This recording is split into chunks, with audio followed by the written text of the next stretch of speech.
Chapter number 7 है alternating current यानी कि प्रतिवर्ती धारा, जिसके 1 मार्क्स का क्वेश्चन नंबर 5 दे रखा है कि एक प्रतिवर्ती धारा परिपथ में विभवांतर का जो वर्ग माध्य मूल मान है ERMS वो 220 दे रखा है। इसका शिखर मान यानी कि E0 के बारे में पूछा है। तो क्वेश्चन ऐसा है कि ERMS बराबर 220 वोल्ट दे रखा है, E0 के बारे में क्वेश्चन पूछा है। तो ERMS का जो फॉर्मूला था वो था ERMS बराबर E0 बाई √2 को उधर भेज देंगे तो √2 का मल्टीप्लाई हो जाएगा E0 बराबर में √2 ERMS। तो ERMS की वैल्यू थी 220 का √2 से मल्टीप्लाई हो जाएगा 220 √2 वोल्ट। क्वेश्चन नंबर 6 में कह रहा है कि किसी प्रत्यावर्ती परिपथ यानी कि एक सर्किट दे रखा है जो अल्टरनेटिंग करंट के साथ में जुड़ा हुआ है। 8 ओम का प्रतिरोध है, रेजिस्टेंस 8 ओम का लगा हुआ है और 6 ओम का प्रतिघात यानी कि जो इंडक्टर है L वो दे रखा है कि 6 ओम का, यानी कि एक्सएल की वैल्यू दे रखी है 6 ओम। इन दोनों को श्रेणी क्रम यानी कि सीरीज में जोड़ रखा है। परिपथ में प्रतिबाधा यानी कि Z के बारे में पूछा है, Z यानी कि इम्पीडेंस पूछा है। तो देखो ऐसा है कि तुम्हें रेजिस्टेंस दे रखा है और एक्सएल की वैल्यू दे रखी है 6 ओम, दोनों के दोनों सीरीज में जुड़े हुए हैं और Z पूछा है। Z बराबर होता है √R² प्लस एक्सएल का होल स्क्वायर। R की जगह पे हो जाएगा 8 का स्क्वायर और एक्सएल की वैल्यू दे रखी है 6 का स्क्वायर। 8 का स्क्वायर हो जाएगा 64 और 6 का स्क्वायर होता है 36, 36 64 हो जाएगा 100 और √100 का मतलब होता है 10 ओम।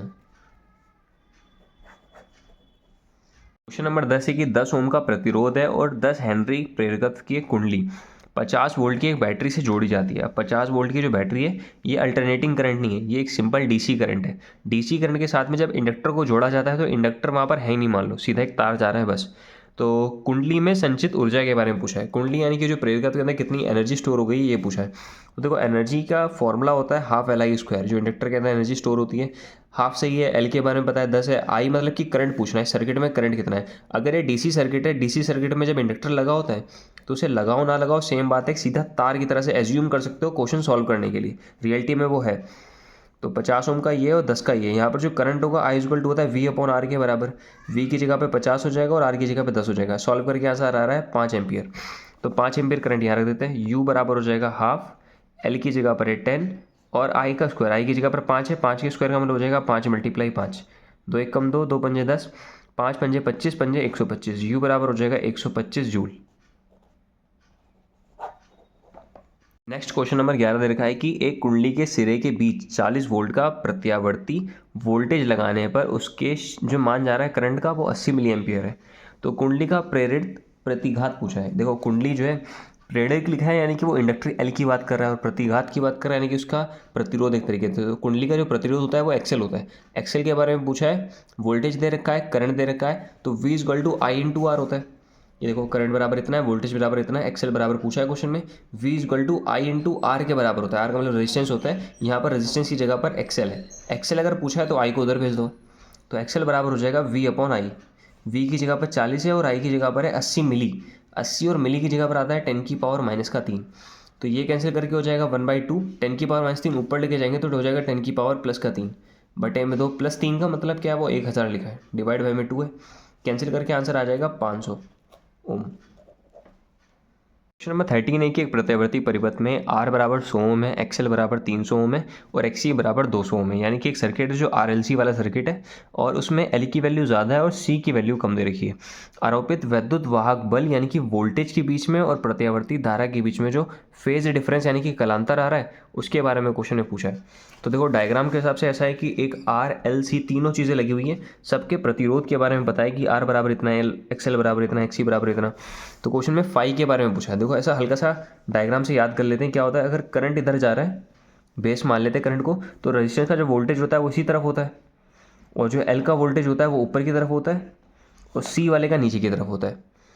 यहाँ पर अगर L बड़ा है और C छोटा है यानी कि जो इसका रिजल्ट आएगा ऊपर की तरफ आएगा, उसका नाम होगा VL - VC और इनका फाइनल आंसर इसके बीच में आ रहा होता है, उसे कहते हैं VNet। ठीक है, सेम इसका VNet निकालने का तरीका होता है √R² प्लस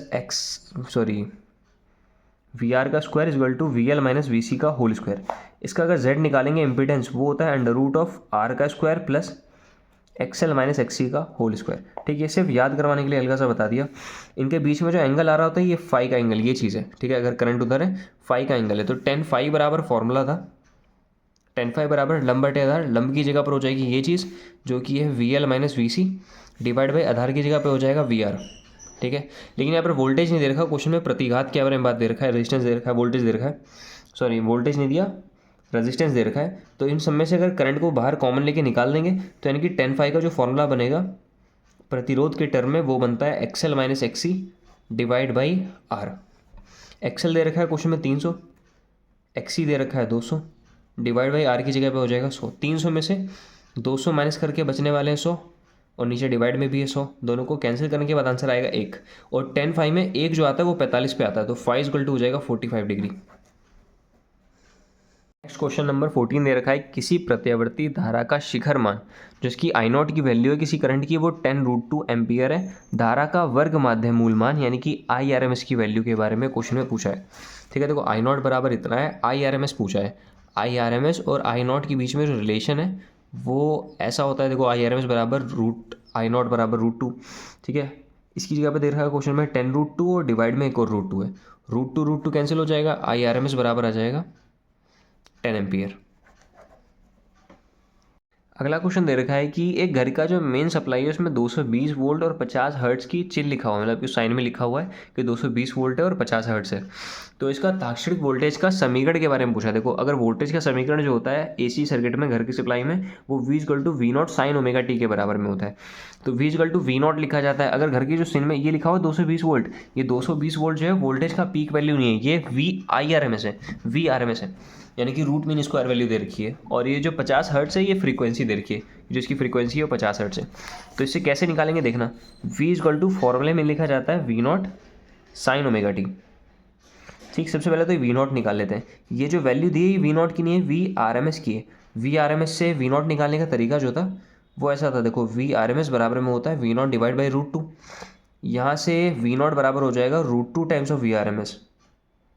तो V0 बराबर √2 और VRMS वैल्यू क्यों है 220। ठीक है, ये हो जाएगा V0 की जगह पे, तो लिख देंगे V=V0 की जगह पे 220 √2, फिर लिखना है साइन, फिर ओमेगा टी जो है ये चीज़ समझते हैं क्या। देखो ओमेगा का मतलब होता है, ओमेगा इक्वल टू एक फॉर्मूला तो बताया था मैंने 2π/T वाला, और एक ओमेगा बराबर होता है 2π फ्रीक्वेंसी यानी कि न्यू के बराबर। ये जो न्यू लिखते हैं ये फ्रीक्वेंसी होती है, और ये जो चीज़ दे रखी है ये फ्रीक्वेंसी न्यू के बराबर है।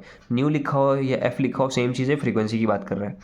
ठीक है, तो इस ओमेगा की जगह पे आ जाएगा 2π, और न्यू की जगह पर फ्रीक्वेंसी की जगह पर दे रखा है क्वेश्चन में 50, और साथ में लिखा है टी। 50 का 2 से मल्टीप्लाई हो जाएगा 100, तो लिखेंगे 100πT। तो V=220 √2 साइन 100πT। ये क्वेश्चन हो जाएगी वोल्टेज की।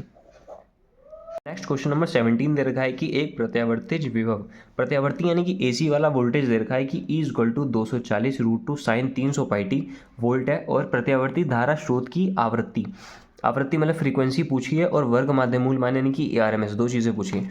तो देखो ऐसा है कि E की क्वेश्चन ये दे रखी है, E की क्वेश्चन में जो ये चीज़ होती है शुरू वाली, ये चीज़ होती है E0 के बराबर, बताया था E बराबर E0 साइन ओमेगा टी, तो ये E0 के बराबर है और ERMS पूछा है। तो E0 बराबर तुम्हें पता है 240 √2, और ERMS आता कैसे है, ERMS बराबर होता है E0/√2 के बराबर। E0 की जगह पे हो जाएगा 240 √2, और डिवाइड में एक और √2 है, √2 कैंसिल कर दो, ERMS बचा है बराबर में 240 वोल्ट। ठीक है, तो ERMS तो आ गया, एक चीज़ और बची, ये हो गया फ्रीक्वेंसी बची है। फ्रीक्वेंसी देखो यहाँ से निकालनी है, यहाँ पे होता है क्या, साइन ओमेगा टी होता है, टी को कंपेयर कर लो, यानी कि जो ओमेगा है वो बराबर है 300π के। ठीक है, और ओमेगा का फॉर्मूला क्या बताते हैं फ्रीक्वेंसी वाला, 2π न्यू लिख दो चाहे एफ लिख दो, सेम चीज़ है। फ्रीक्वेंसी को एफ से दिखा दो चाहे न्यू से दिखा दो, सामने लिखा है 300π, तो पाई से पाई कैंसिल हो जाएगा, यहाँ से फ्रीक्वेंसी बराबर हो जाएगा 300/2, यानी फ्रीक्वेंसी बराबर आ जाएगा 150, और फ्रीक्वेंसी को लिखने का तरीका होता है आगे हर्ट्ज। क्वेश्चन नंबर 18 दे रखा है कि एक LCR परिपथ में जिसमें L बराबर इतना है, C बराबर इतना और R बराबर इतना है, अनुनाद आवृत्ति यानी कि रिजोनेटिंग फ्रीक्वेंसी ओमेगा R के बारे में पूछा है, और इस परिपथ में Q का मान पूछा है। Q मतलब Q वैल्यू के बारे में पूछा है। तो Q वैल्यू बराबर होती है XL/R के बराबर, और XL बराबर होता है ओमेगा L/R के बराबर। वो चीज़ बाद में आएगी, सबसे पहले तो जो है फ्रीक्वेंसी पूछ लेते हैं। देखो L बराबर ये है, C बराबर ये, R बराबर ये, ओमेगा R जो था रिजोनेटिंग फ्रीक्वेंसी वो चीज़ हमने निकाली थी 1/√LC के बराबर। अब ये फॉर्मूले तो याद होने चाहिए। देखो 1/√L की जगह पर हो जाएगा 2, और C की जगह पर है 32 माइक्रोफैराड, माइक्रो की जगह आ जाएगा 10⁻⁻⁶। इन दोनों का मल्टीप्लाई हो जाएगा 64, तो अंडर रूट में आ जाएगा नीचे 64 इंटू 10⁻⁻6। तो 64 में से नीचे तो 3 बार आ गया, और 10⁻⁻6 में से 10⁻³ बार आएगा। 10⁻³ को ऊपर भेज दो, 10⁻+3 हो जाएगा। प्लस का 3 का मतलब क्या होता है, उसका मतलब होता है 1000। तो ऊपर तो हो जाएगा 1000, नीचे लिखा है 8। 1000 को जब 8 से डिवाइड करोगे तो आंसर आएगा 125। और जो फ्रीक्वेंसी होती है उसे लिखने का तरीका होता है रेडियन पर सेकेंड। ठीक है, इसके बाद क्यू वैल्यू पूछिए। क्यू वैल्यू जो आती है उसका फॉर्मूला होता है XL/R के बराबर। XL बराबर होता है ω/L/R। ओमेगा की वैल्यू अभी निकली है 125, L की वैल्यू क्वेश्चन में दे रखी है 2 और R की वैल्यू है 10। तो 2 1 2 और 2 5 और 5 से कैंसिल करके आएगा 25। क्यू वैल्यू आ जाएगी 25। क्वेश्चन नंबर 19 दे रखा है कि जब किसी आदर्श प्रेरकत्व को किसी AC स्रोत से संयोजित किया जाता है तो दर्शाइए कि स्रोत द्वारा पूरे चक्र में प्रदान की गई औसत शक्ति जो है वो शून्य होती है।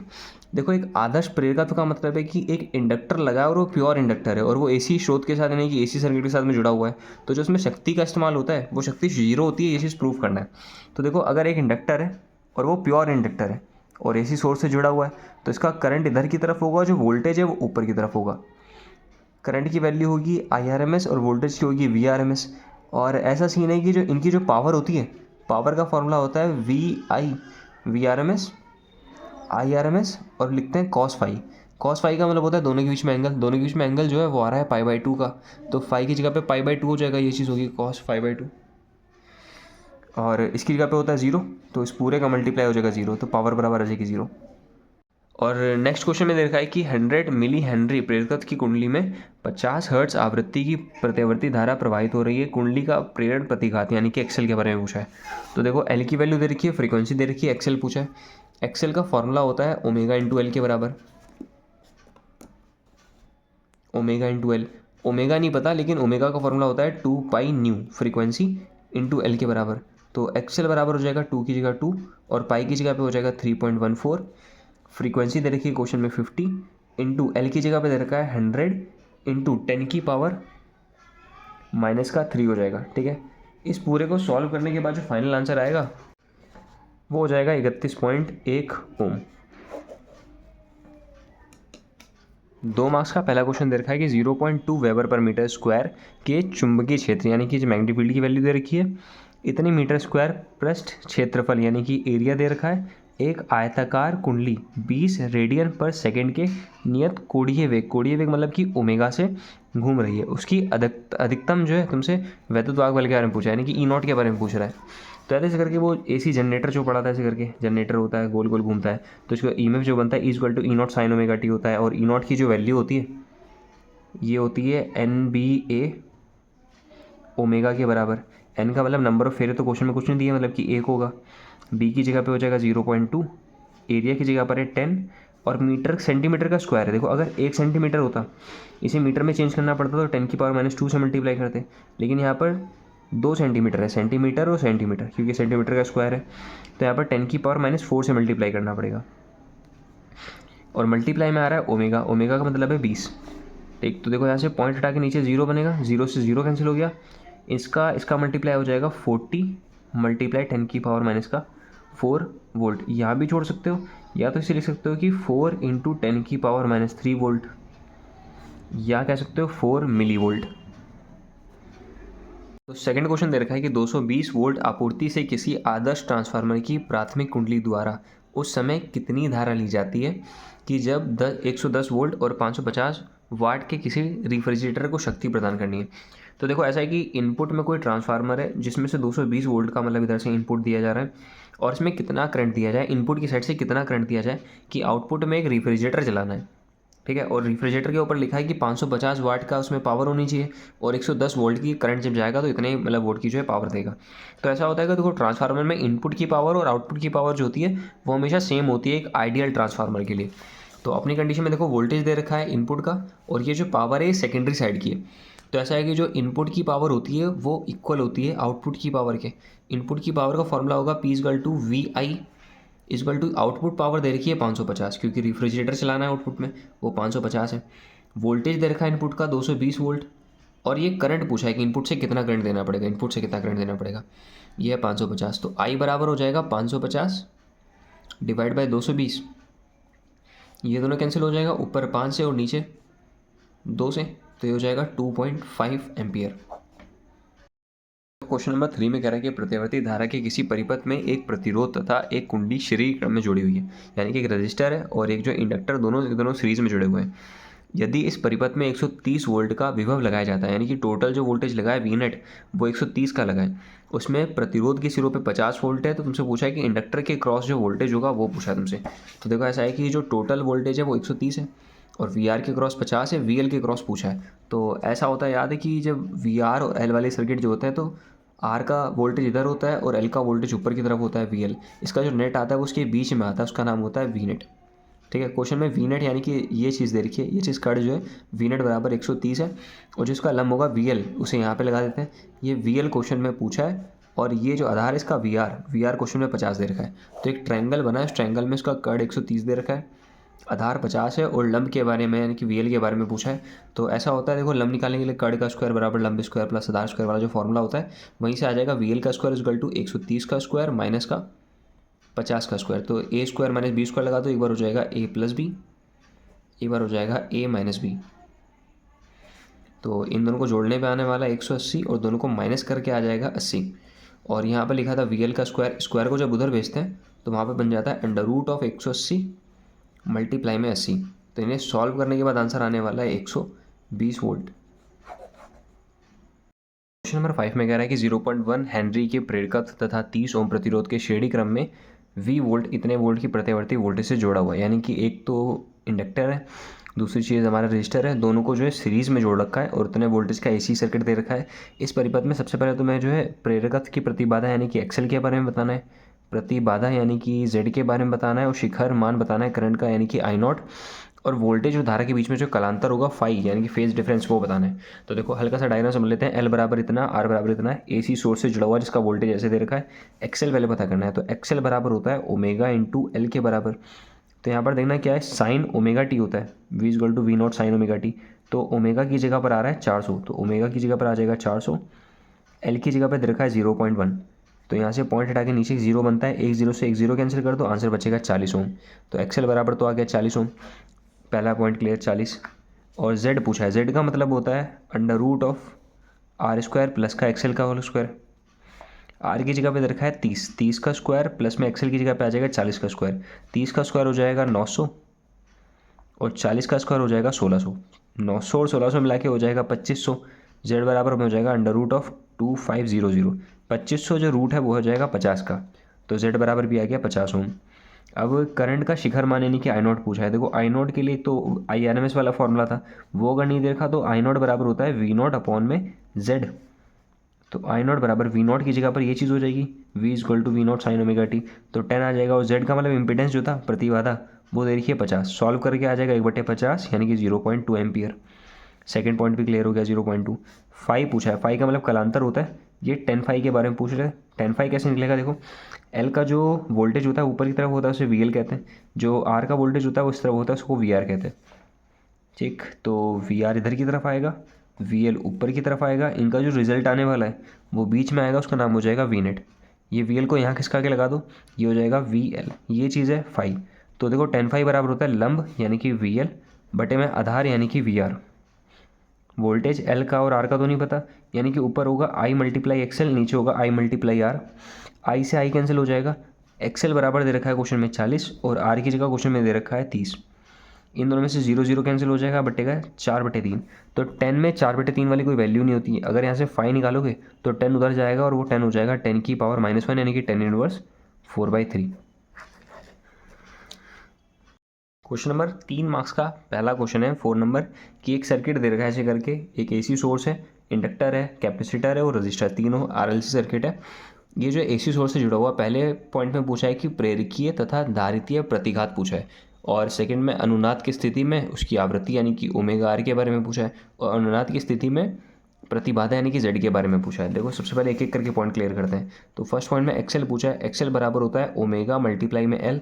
ओमेगा कहाँ से आता है, यहाँ से देखो V equal to V naught sine omega t होता है, टी से टी हटा दो यानी कि ओमेगा की जगह पर हो जाएगा 1000 मल्टीप्लाई में एल। एल की जगह पर दे रखा है क्वेश्चन में 20 मिली, मिली का मतलब होता है 10 की पावर -3।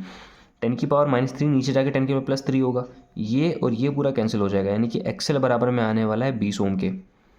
सही है। और एक्सी देखते हैं क्या आएगा। एक्सी बराबर में फॉर्मूला होता है 1/ω इंटू सी के बराबर।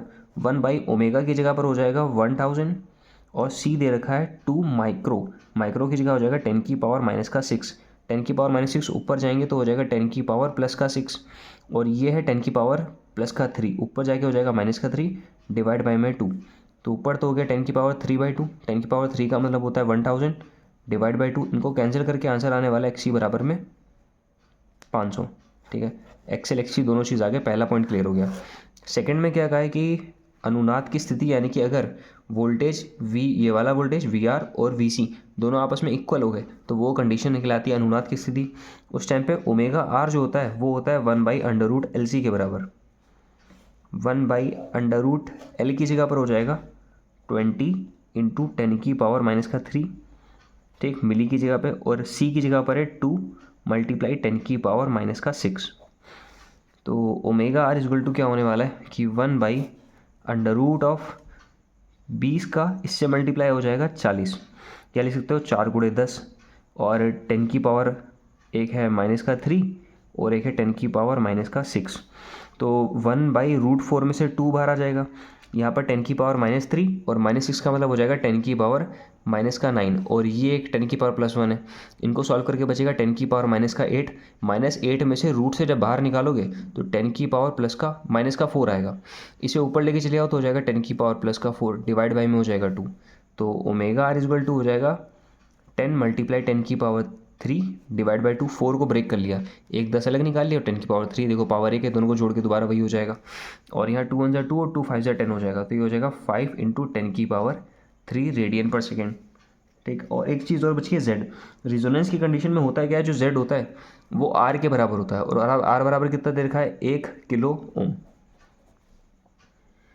नेक्स्ट क्वेश्चन नंबर 5 दे रखा है कि 20 वोल्ट 5 वाट का एक लैंप है, ठीक, उसे 220 वोल्ट और 50 हर्ट्ज की एक आवृत्ति के साथ में जोड़ते हैं, मतलब एक धारा के एसी करंट के साथ में जोड़ लें, और जिसके लिए कितना प्रेरकत्व चौक कुंडली के लैंप की श्रेणी क्रम में जोड़ा जाए। तो देखो सीन ऐसा है कि एक लैंप है, उसके साथ में एक चौक कुंडली यानी कि एक इंडक्टर को जोड़ रखा है। चौक कुंडली में इंडक्टर एक चौक कुंडली का काम करता है, तो एक इंडक्टर को जोड़ रखा है, और ये जो पूरा सर्किट है वो 220 वोल्ट वाले एसी करंट के साथ में जुड़ा हुआ है, जिसकी फ्रीक्वेंसी जो है वो 50 हर्ट्ज है। ठीक है, अब बात ऐसी है कि ये जो वोल्टेज है ये पूरे का वोल्टेज, पूरे सर्किट का वोल्टेज है। यहाँ से अगर तुम अगर जेड निकाल लो कोई हिसाब से, जेड का मतलब होता है इम्पीडेंस, यानी कि पूरे की प्रतिबाधा, यानी कि दोनों को मिलाकर जो होने वाला है वो क्या होता है, वो होता है √R² प्लस एक्सएल का होल स्क्वायर।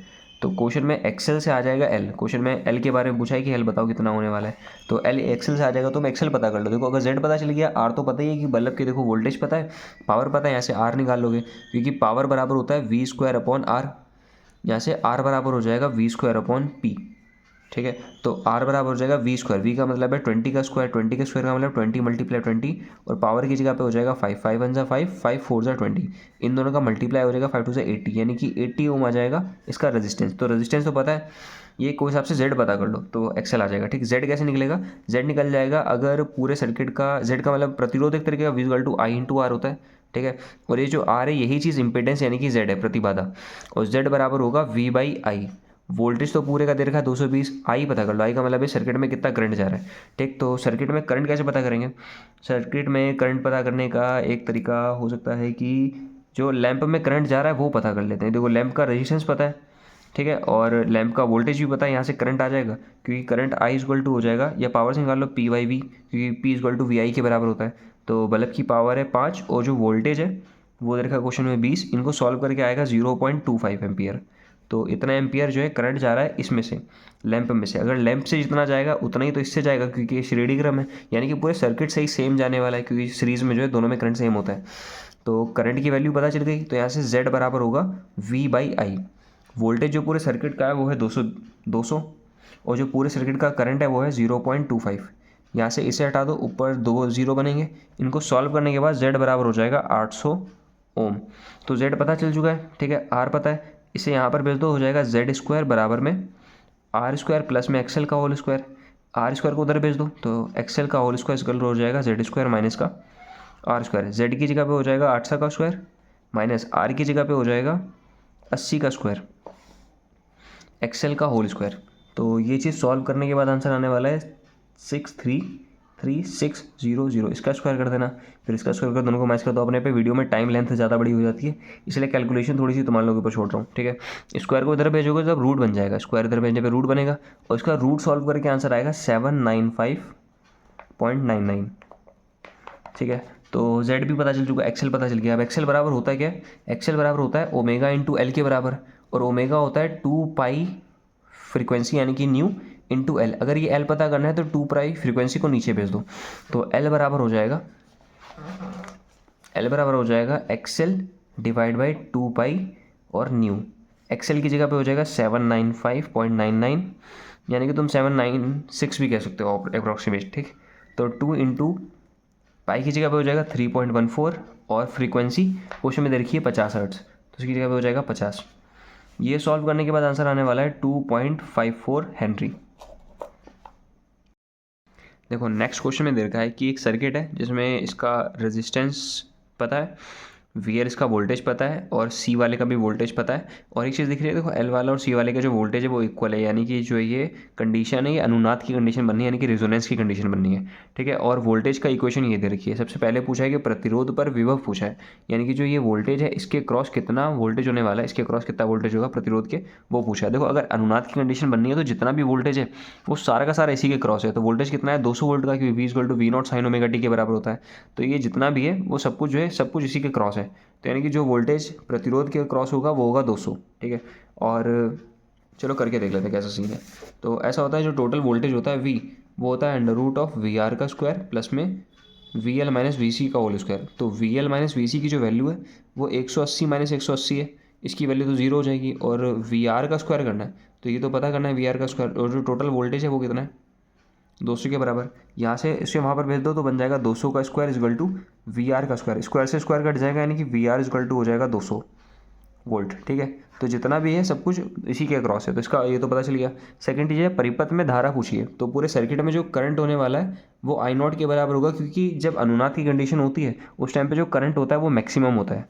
तो आई इजगल टू होता है ई नॉट अपॉन में, या ई या वोल्टेज जो कुछ है वी नॉट अपॉन में जेड, यानी कि जो इसका इम्पिडेंस है, ठीक है। तो ई नॉट की जगह पे क्वेश्चन में दे रखा है 200, क्योंकि जो वोल्टेज आ रहा है वो 200 आ रहा है, और जो Z है, क्योंकि वही चीज़ कंडीशन क्या होती है, जब अनुनाद की कंडीशन होती है जो Z होता है वो R के बराबर हो जाता है, क्योंकि ये दोनों तो आपस में कैंसिल आउट हो जाएंगे, तो ये हो जाएगा 400 के बराबर। इनको कैंसिल करके बनेगा 1/2, और 1/2 से सॉल्व करने के बाद बनने वाला है 0.5 एम्पियर। अगली चीज़ है कि प्रेरकत्व, यानी कि ये जो इंडक्टर है और संधारित्र यानी कि कैपेसिटर, इनके बीच में विभवांतर के बीच में क्या कलांतर है। देखो इसका जो वोल्टेज होता है वो ऊपर की तरफ होता है VL, और जो इसका वोल्टेज होता है वो नीचे की तरफ होता है VC। दोनों के बीच में जो फेज डिफरेंस आ रहा है वो 180 का है, क्योंकि दोनों आपस में अपोजिट है, तो जो फेज डिफरेंस है फाई इक्वल टू हो जाएगा 180, थर्ड पॉइंट ये क्लियर हो जाएगा। क्वेश्चन नंबर 7 में कहा है कि एक आदर्श ट्रांसफार्मर की प्राथमिक तथा द्वितीयक कुंडली में फेरों की संख्या 1100 और 110 है, और प्राथमिक कुंडली में सप्लाई वोल्टेज जो है 220 है। देखो ऐसा है कि एक ट्रांसफार्मर की दो साइड होती है, एक प्राइमरी साइड होती है और सेकेंडरी साइड होती है। प्राइमरी साइड में इतने नंबर ऑफ टर्न्स हैं, सेकेंडरी में इतने हैं, और जो प्राइमरी साइड है उसमें जो सप्लाई वोल्टेज है वो 220 है, यानी कि जो इनपुट का वोल्टेज है यानी कि EP यानी मतलब कि प्राइमरी साइड का वोल्टेज है वो 220 है, और सेकेंडरी साइड में जो है तुमने एक यंत्र जोड़ रखा है, मतलब कि कोई डिवाइस है, उस डिवाइस का प्रतिबाधा यानी कि उसका जो प्रतिरोध एक तरीके से समझ लो कि 220 दे रखा है, ठीक है। और प्राथमिक कुंडली द्वारा दी गई धारा के बारे में पूछा है। देखो ऐसा कंडीशन है, इधर वाली कंडीशन मैंने प्राइमरी की लिखी है और उधर वाली कंडीशन जो है सेकेंडरी की है। तो देखो ऐसा है कि EP पता है, NP पता है, और NS दे रखा है और Z दे रखा है, तो I के बारे में पूछा है। देखो सेम चीज़ ऐसा है कि एक रेशो होता है कि जो NP/NS होता है that is equal to EP/ES के, ठीक है। और यहाँ से देखो कि NP की जगह पे क्वेश्चन में दे रखा है 1100, और NS की जगह पे दे रखा है क्वेश्चन में 110, EP की जगह पर है 220, और ES नहीं पता, और ES पूछा भी नहीं है, लेकिन ES का यूज़ है भी समझ में आ जाएगा क्यों है। देखो 0 से 0 कैंसिल हो जाएगा, 11 1 जा 11 10 जा, 1 0 से 1 0 कैंसिल, तो ES बराबर में आ जाएगा 22 वोल्ट, ठीक है। सेकेंडरी साइड का वोल्टेज पता चल गया, इस साइड का जो वोल्टेज है, ठीक है। वोल्टेज पता है, Z पता है, तो इधर का करंट निकल जाएगा, जो इधर का करंट होगा सेकेंडरी का वो I इक्वल टू होगा V/R। V मतलब कि वोल्टेज होगा ES, R की जगह पे Z है इम्पीडेंस, ठीक है। ऊपर हो जाएगा 22 और नीचे लिखा है 220। ये सॉल्व करके बनेगा 1/10, 1/10 का मतलब होता है 0.1 एम्पियर। तो सेकेंडरी साइड का करंट पता चल गया, प्राइमरी का करंट है। एक और रेशो होता है कि जो EP/ES है, that is equal to I S by I P.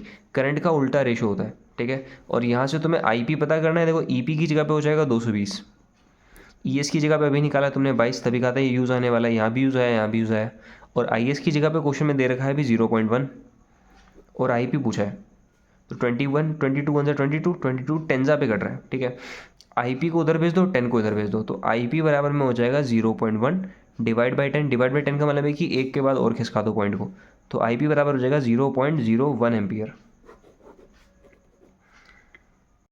Question number 8 है कि एक अपसाइड ट्रांसफार्मर है और संचरण लाइन वोल्टेज को 1100 वोल्टेज से 110 वोल्टेज करता है। यानी कि शुरू में वोल्टेज इतना है प्राइमरी साइड में और सेकेंडरी साइड का वोल्टेज जो वो इतना है। प्राथमिक कुंडली में जो फेरों की संख्या है वो इतनी है। ट्रांसफार्मर की दक्षता यानी कि जो इसकी एफिशिएंसी है वो 80% है, क्योंकि बाकी का 20% जो लॉस हो जाता है, हिस्टैरिसीस लॉस, एडी लॉस और बाकी जो कुछ चीज़ें। तथा निर्गत शक्ति 4000 वॉट है। निर्गत का मतलब होता है जो आउटपुट में जो पावर मिली है वो 4000 है। सबसे पहले पूछा है कि सेकेंडरी साइड में फेरों की संख्या क्या है और निवेशित यानी कि इनपुट का जो पावर थी वो क्या है। तो देखो सीन ऐसा है कि प्राइमरी साइड का वोल्टेज पता है, सेकेंडरी साइड का वोल्टेज पता है, एन पी पता है और एन एस पूछा है, ठीक है। तो ऐसा होता है कि जो E P by E S होता है that is equal to N P by N S, ठीक है। ई पी की जगह पर हो जाएगा 1100 और ई एस की जगह पे हो जाएगा 110। एन पी की जगह पर है 2000 डिवाइड बाई एन एस तो पूछा ही है। ये 0 से 0 कैंसिल हो जाएगा, एक सामने के 0 से एक और 0 कैंसिल, 11 से 11 कैंसिल, एन एस को उधर भेज दो, ये बराबर में हो जाएगा 200। तो सेकेंडरी साइड का जो है तुम्हें फेरों की संख्या पता चल गई। अगली चीज़ है एफिशिएंसी। एफिशिएंसी का मतलब होता है कि जैसे कोई ट्रांसफार्मर है तो उस ट्रांसफार्मर में कितना % पावर जो है इनपुट वाली, कितनी वाली पावर आउटपुट में जाके ट्रांसफर हुई है। तो इनपुट की जो पावर होती है उससे एफिशिएंसी निकालते हैं। तो एफिशिएंसी का मल्टीप्लाई हमेशा होता है पावर ऑफ इनपुट के साथ में। तो एफिशिएंसी का मल्टीप्लाई कर दो power of input is equal to जो कुछ आंसर है वो आउटपुट में आ जाएगा। यानी कि इनपुट की जो पावर है वो कितना % एफिशिएंट है। मान लो इनपुट में तुमने 100 वाट दिया और वो 80% एफिशिएंट है, यानी कि 100 में से खाली 80% जो है तुम्हें आउटपुट में मिलेगा। और 20% की जो पावर है वो तुम्हारी लॉस हो जाती है हिस्टैरिसीस वगैरह उन सब में, ठीक है। तो एफिशिएंसी 80% है, परसेंट को उठा के नीचे डिवाइड में आ जाएगा 100 और मल्टीप्लाई में इनपुट की पावर तो क्वेश्चन में पूछी है और इक्वल टू आउटपुट पावर दे रखी है क्वेश्चन में 4000, ठीक है। इनपुट अगर निकालना है power of input that is equal to 4000 और ये जो डिवाइड वाला 100 है वो चला जाएगा ऊपर और डिवाइड बाय में आ जाएगा ये 80 नीचे, ठीक है। एक 0 से एक 0 कैंसिल कर दूँ, ठीक है। 8 4 के टेबल से कैंसिल कर देते हैं और ये हो जाएगा 100 और 2 1 जा और 2 5 जा, 5 का मल्टीप्लाई 1000 के साथ में कर दो तो पावर इनपुट बराबर हो जाएगी 5000 वाट। तो यानी कि ये कि 5000 वाट तुमने इनपुट में दी थी लेकिन आउटपुट में कितनी मिली, खाली 4000, क्योंकि 80% एफिशिएंट था। तो क्वेश्चन नंबर 12 में कह रहा है कि एक परिपथ में एक प्रतिरोध और एक संधारित्र और एक जो है प्रेरक है और तीनों की तीनों प्रत्यावर्ती स्रोत से जो है श्रेणी क्रम में जुड़े हुए हैं, सबके सब सीरीज में जुड़े हुए हैं और एसी करंट के साथ में जुड़े हुए हैं।